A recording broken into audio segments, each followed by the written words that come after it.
Now let's talk about the Twin Cities. What a difference a day makes.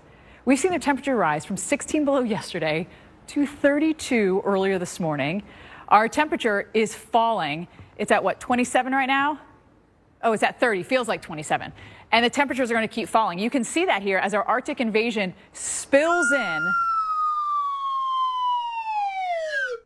through the day. I thought there was a scream for a second. Yeah, you want to give us a scream of what? Yeah. This makes Reynolds want to scream. Yeah. So if we hit 32 already this morning, and you know, we usually hit a high around 2 p.m., we're going to be at 22.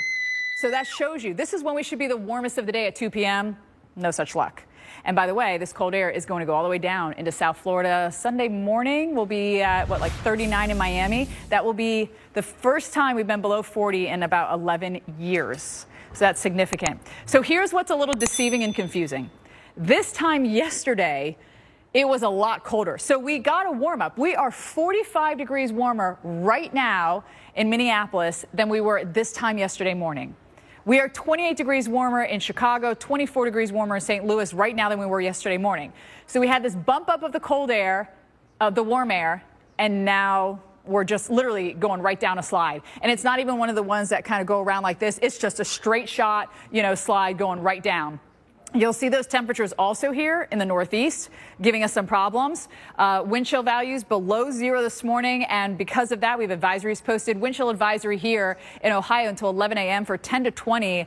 Below 0, Toledo, Bowling Green, Perrysville, Port Clinton, Fremont, Bellevue, all these areas. And that cold air, you see it come from Canada. You see the white? That white is colder than the pink, so keep that in mind. That is invading us. So tomorrow, Reynolds, we're going to see the opposite of all those warm temperatures and, you know, warmer air in this area. What do you think they were going to do? You ready? Ready? Oh, the heck? Y'all jumping all over the place. There's always one, and that was me. But first, let's talk about how we've seen a huge jump as we kick off this half hour of America's Morning Headquarters, and we've seen a massive jump. Now, this, I think, is just okay, let me start over because I get too excited sometimes about the weather. This is a look at our visible satellite. Where you see white, that is not moving, that is snow. White that is moving is clouds. But look closely. Do you see this on the water of Lake Michigan? Right on the shores of Wisconsin and Illinois and down towards Indiana. That is ice. Can you believe that? Can you believe a satellite up in the atmosphere is able to see that? And this is visible. This is as if you're sitting on the moon and you're in a chair and you're just have your phone and you're taking video. That's exactly what this is. We also have on Erie. Do you see right about here, nothing moving, and it's white.